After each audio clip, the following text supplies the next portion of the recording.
Olá, meus alunos, tudo bem? Espero que esteja tudo bem com vocês. Estou falando para o nono A e o nono C. Nós vamos falar hoje sobre problematizando transformações nos biomas e impactos socioambientais, ok? É o seguinte, essa aula que eu estou falando agora, que eu estou fazendo agora, vai para vocês no dia 9/11, segunda-feira. E no final dessa aula eu vou falar sobre o trabalho do quarto bimestre e as atividades e datas de entrega e tudo mais, ok? Então vamos lá. Nós vamos falar da ocupação da Ásia, né? E usos da terra.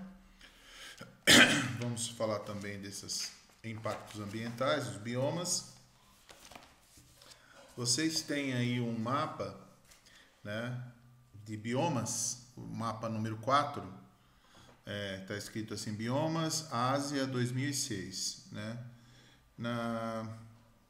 Então, esse mapa vai falar dos biomas. Lembre-se, o que vem a ser bioma é como se fosse uma reserva de vida, né? Ela é muito específica, ela depende do local, da área que é encontrado aquele bioma, né? É uma reserva de vida, como eu já disse. Ela vai se diferenciar dependendo do calor, da temperatura, da quantidade de água, né? Quantidade de sol durante o ano, de qual região que vai depender também do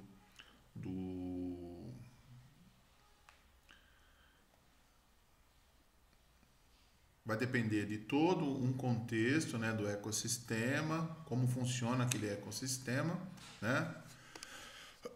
Do relevo, que me faltou agora foi o relevo, tá? Me desculpem. Vai depender do relevo, mas o bioma normalmente é uma reserva de vida de uma determinada área, e nessa determinada área você vai encontrar essas formas de vida, que às vezes só acontece ali. Vai depender muito da vegetação também, como eu já disse, da quantidade de sol, temperatura, tudo isso. Então cada bioma é diferente do outro. Nesse mapa vai aparecer lá, está especificando a Ásia como um todo, né? Então nesse bioma você vai encontrar florestas úmidas, latifoliada. O que vem a ser isso? É um tipo de folha, né? É como se diverge o tamanho da grandeza da folha, né? Essas árvores vão ter essa particularidade. Então você tem o tropical e o subtropical, florestas tropicais e subtropicais. O professor já explicou que uma floresta tropical ela é quente e uma floresta subtropical ela tende a ser de áreas mais frias.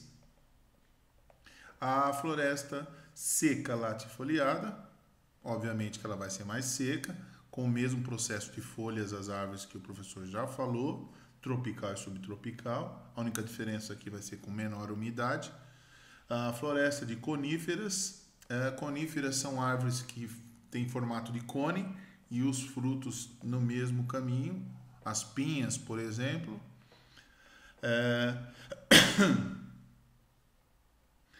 Tanto tropical e subtropical, como eu já falei. A floresta temperada tendendo a ser mais fria, mista. Quando está falando mista aqui, é de árvores com folhas maiores, né? Mais largas e maiores, né? E outros tipos também, que é mista. Floresta de conífera temperada, são árvores com formato de cone, com uma região um pouco mais fria. Florestas boreal e taiga, são florestas de árvores mais esparçadas, né, com maior distância. Pastagens são áreas com tem a vegetação mais rala, mais rasteira também. Savanas acontece mais no continente africano, elas são mais secas e um pouco mais altas. Matagais, mato mesmo, tropical e subtropical, o professor já explicou.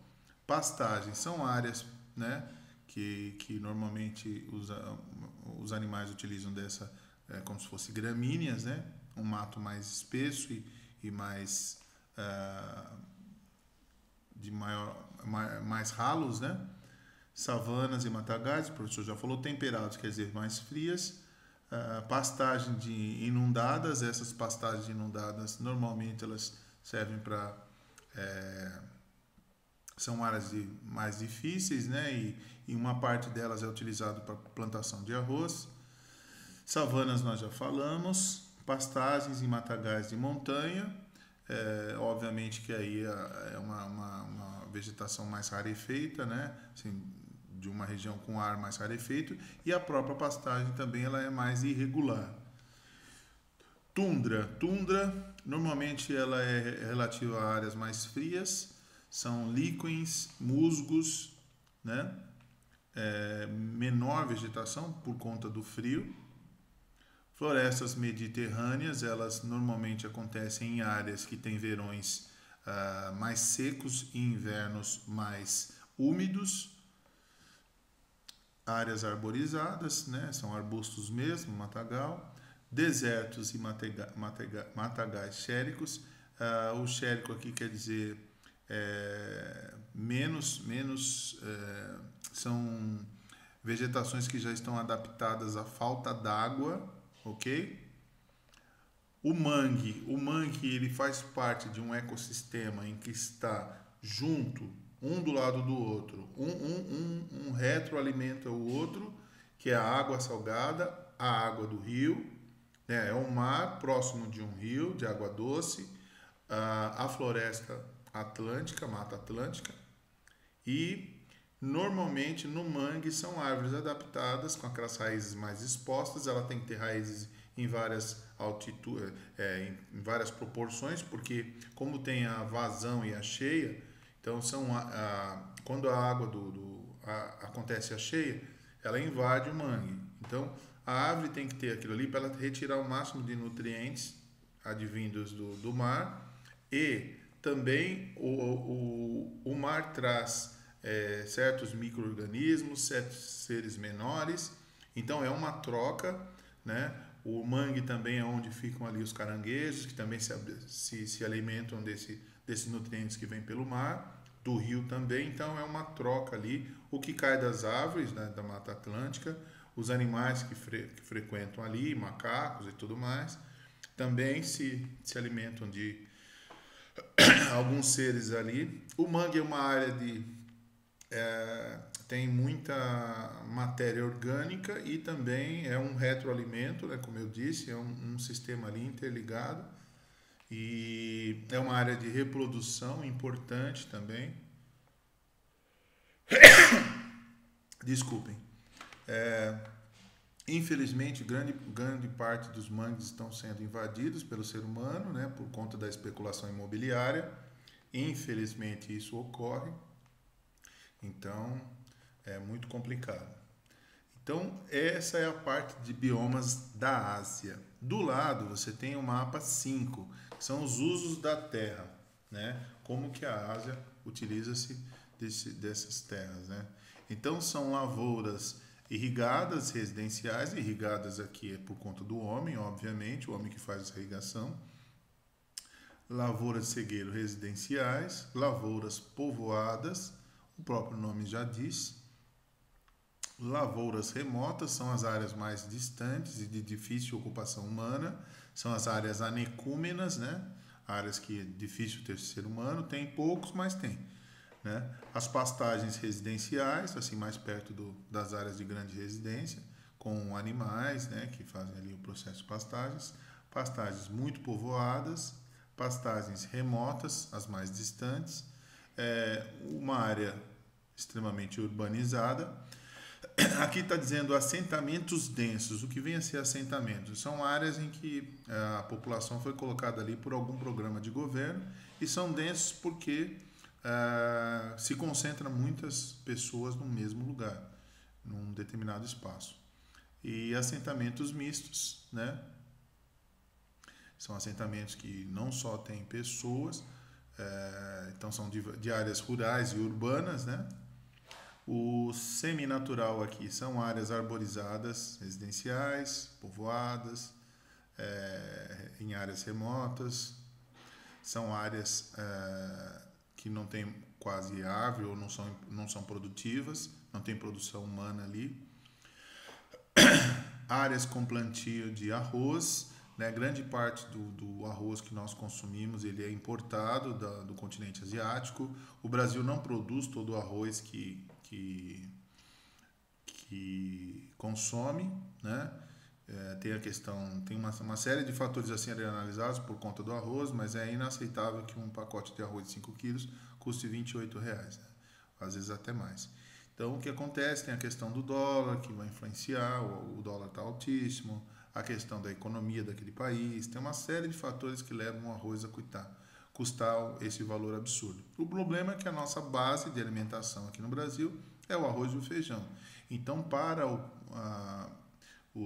as pessoas, as famílias mais pobres, isso pesa muito. Então, a inflação para os pobres é muito maior, porque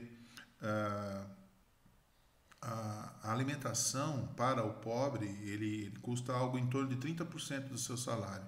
Então, ele afeta muito mais os pobres do que os ricos, que a taxa de utilização do seu salário, da sua renda, não depende tanto da alimentação, que no caso do pobre é cerca de 30%. Então, boa parte do arroz que nós consumimos, ele advém lá do continente asiático. Tudo bem? Aí, áreas arborizadas, tem áreas reservas que são preservadas, né, pelo governo. Então, tem áreas que, mesmo que não tendo árvores ou improdutivas, elas também são preservadas por uma questão, às vezes, de patrimônio histórico, áreas sagradas. Tem muitas áreas lá que são preservadas por conta da história do povo asiático, ok? Aí vocês vão ter algumas perguntas aí para responder. O professor agora vai falar sobre teoria. As respostas eu vou dar nas aulas mais para o fim do bimestre, certo? Então, lá na quinta etapa, tem um gráfico aí, tipo um gráfico de pizza, né? Que a gente fala que é um gráfico de pizza. Aí fala da distribuição das florestas no mundo, né? Então, outros países, 34%, na Rússia tem 20%, no Brasil tem 12%, Canadá 9%, Estados Unidos 9%, e aí vai. China 5%, Austrália 3%, República Democrática do Congo, o antigo Zaire 3%, Indonésia 2%, Peru 2%, parte da Amazônia está no Peru, 2% na Índia. Então, aqui mostra a distribuição das florestas. Sem lembrando que as florestas elas acontecem em sua maior parte naquela parte do planeta das baixas latitudes, né? São no centro do planeta ali, na linha do Equador, um pouco de baixa latitude, tanto para norte quanto para sul, naquela faixa do meio do nosso planeta, são as áreas que têm mais sol durante a maior parte do ano e, obviamente, nessas áreas tem mais vida proporcionalmente, tem mais umidade, as florestas equatoriais estão nessa região, então é a área que tem mais vida proporcionalmente no planeta durante a maior parte do tempo. Então aqui nós falamos basicamente das florestas, falamos do uso da terra na Ásia, falamos dos biomas, né? Nós não podemos esquecer que os biomas de cada região tem um bioma diferente, por exemplo, o bioma amazônico, caatinga, mares e morros e por aí vai.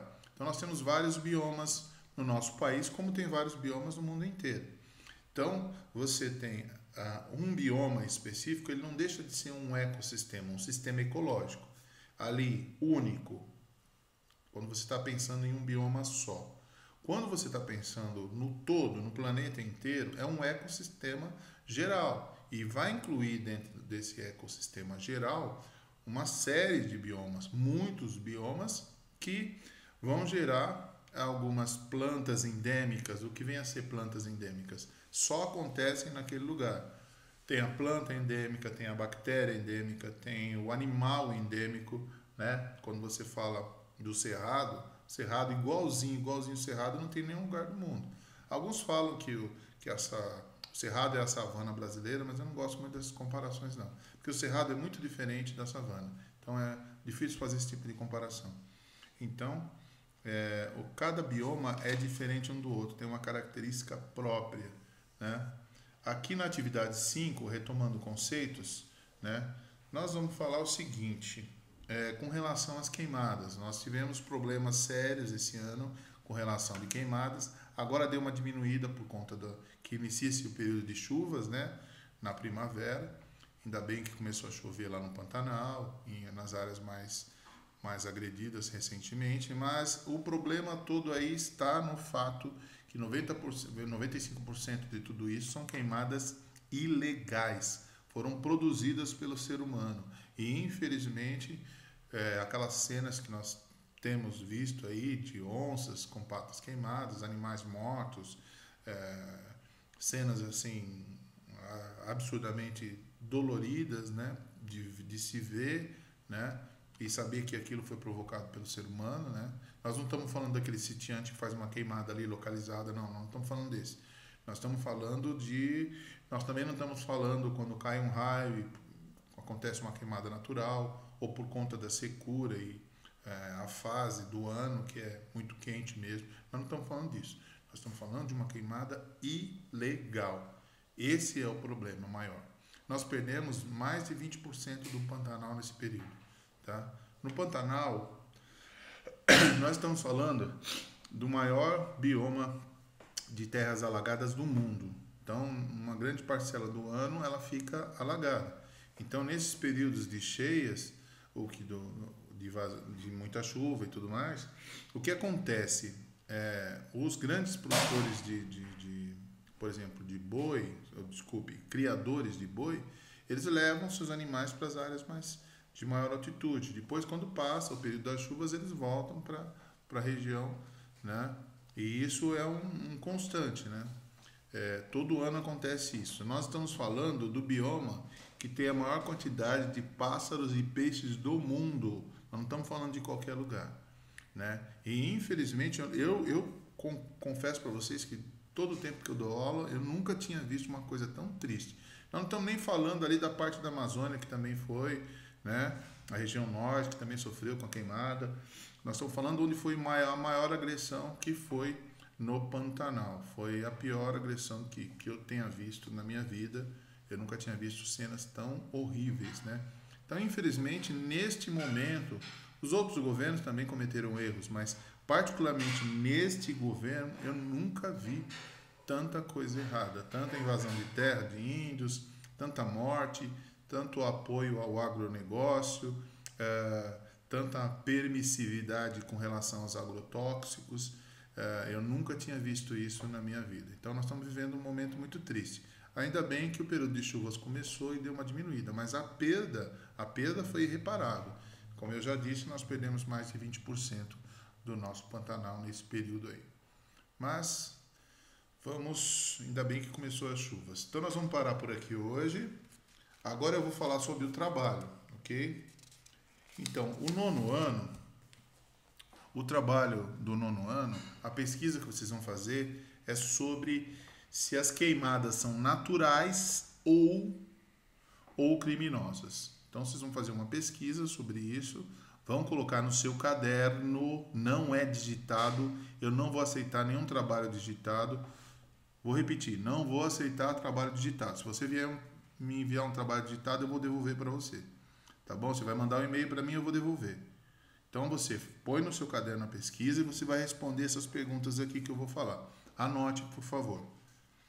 Primeira pergunta, quais são os principais biomas brasileiros? Segunda pergunta, quais são os biomas do estado de São Paulo? Terceira pergunta, qual a importância de um bioma? Tudo bem? Ok? Esse é o trabalho para vocês do nono ano. Período de entrega. Vocês vão entregar esse trabalho com a pesquisa, né? E mais as 3 perguntas que eu fiz. A pesquisa é sobre se as queimadas são naturais ou criminosas, ok? Então vamos lá. Você vai entregar essa pesquisa e mais as 3 perguntas e tem mais coisa. Você tem que entregar as sínteses das aulas. O que vem a ser essa síntese? O aluno que vem entregando, ele já sabe o que tem que fazer. Ele tem que fazer uma síntese de todas as aulas que ele assistiu. Você pode fazer num documento só, não tem problema nenhum. Mas você vai ter que fazer as sínteses. Primeiro, do dia 26/10, foi a primeira aula do 4º bimestre. Do dia 3/11, do dia 9/11, que é a que eu vou colocar amanhã. A do dia 16/11, certo? E chegou. Você tem que me mandar a síntese de todas essas aulas que eu falei até o dia 16/11. Por quê? Porque o trabalho que eu pedi hoje, vocês vão me entregar do dia 16 ao dia 19 de novembro, tá? Já está aí perto. Então você tem que fazer logo essa atividade, tá bom? Ok? Tá claro? A entrega vai ser do dia 16 ao dia 19 de novembro. Beleza? Tudo certo? Fechou? Qualquer dúvida, me chame no WhatsApp. Todo mundo já sabe o meu WhatsApp, é só me chamar. Tá bom? E o trabalho é para ser enviado lá para o mesmo e-mail de sempre. Eu vou colocar no roteiro amanhã, direitinho, vou fazer o roteiro da data que você tem que entregar as atividades. Qualquer dúvida, me chame no WhatsApp, ok? Beijão, boa semana. Tchau, tchau.